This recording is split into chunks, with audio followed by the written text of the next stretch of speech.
à tous, vous êtes bien dans un nouvel épisode de Passer à l'acte le mag. Vous l'avez deviné, aujourd'hui je suis à Serre-Chevalier. C'est une station à la fois sportive, authentique, mais surtout familiale. Et justement la famille, c'est le sujet d'aujourd'hui. On va parler de la donation. Alors pour décrypter tout ça, j'ai pris rendez-vous avec maître Sarah Benjamin, qui m'attend pas très loin d'ici. En tout cas, elle m'a donné rendez-vous dans un lieu où on devrait retrouver de la famille. Allez, suivez-moi, on est parti.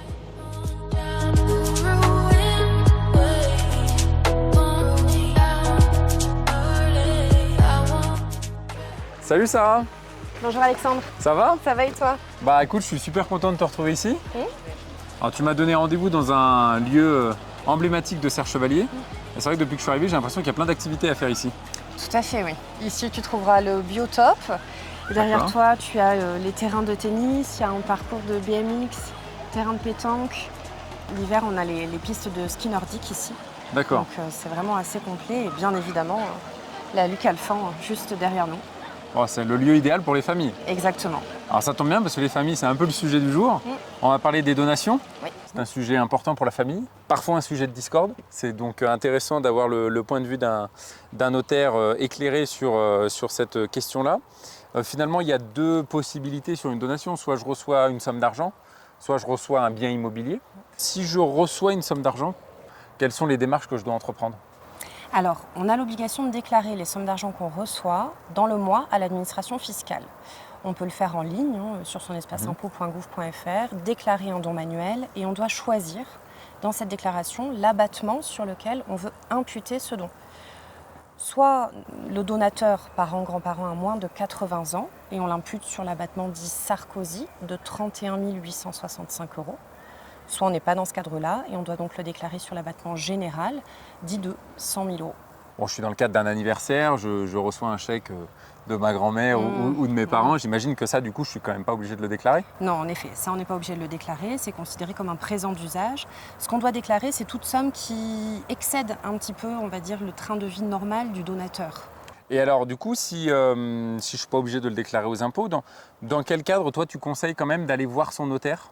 Dans le cas où vous avez plusieurs enfants. Si vous avez D'accord. plusieurs enfants et que vous ne donnez une somme d'argent qu'à un enfant ou aux deux, il est important de savoir qu'en fonction de l'usage fait de cette somme d'argent par l'enfant, il se peut qu'à votre décès, un des deux enfants ait à verser une indemnité à l'autre. Je m'explique. Vous avez deux enfants, vous leur donnez 100 000 € chacun.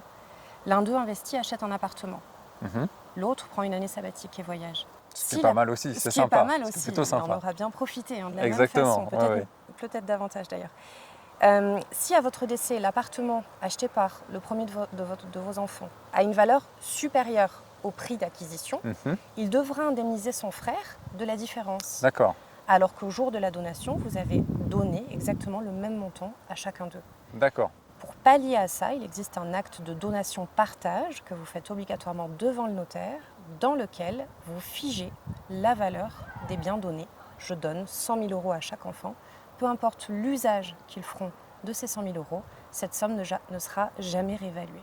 Ok, donc là, du coup, dans le cadre de l'un des frères et sœurs, du coup, celui qui est parti en vacances, il est juste parti en vacances. Exactement. Il ne pourra pas recevoir une somme d'argent en plus parce que l'appartement de son frère aurait pris de la valeur. Exactement. C'est ça.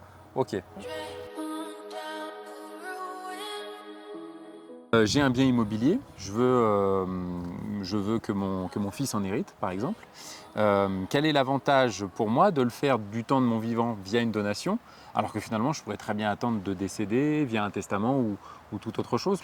Alors l'avantage sera essentiellement pour ton enfant, puisque quand on donne un bien immobilier, on a la possibilité de le donner soit en pleine propriété, je donne tout le bien immédiatement à mon enfant qui en est seul propriétaire, soit je conserve ce qu'on appelle l'usufruit, l'usage du bien, donc soit le droit de vivre dans la maison par exemple, soit le droit de percevoir les loyers si la maison est louée, et en contrepartie je donne à mon enfant ce qu'on appelle la nue propriété. Dans ce dernier cas, la nue propriété qui est donnée est calculée par rapport à l'âge que j'ai, moi, donateur, au jour de la donation. Au jour où je donne ma donation, c'est-à-dire que là on fige en fait dans le temps par rapport à mon âge là, à ce moment-là. Si j'ai 65 ans par exemple, il sera taxé sur 60% de la valeur et non pas 100% de la valeur. Donc on a une économie sur les 40% qui constituent mon usufruit. Et à mon décès, cet usufruit s'éteint, mon enfant devient automatiquement plein propriétaire, sans taxation aucune. Le Ok. bien Il n'y a plus de droit de succession du coup. Exactement, et le bien est considéré comme étant hors succession, il a déjà été donné. D'accord, Il ne fait plus partie de ma succession. ok.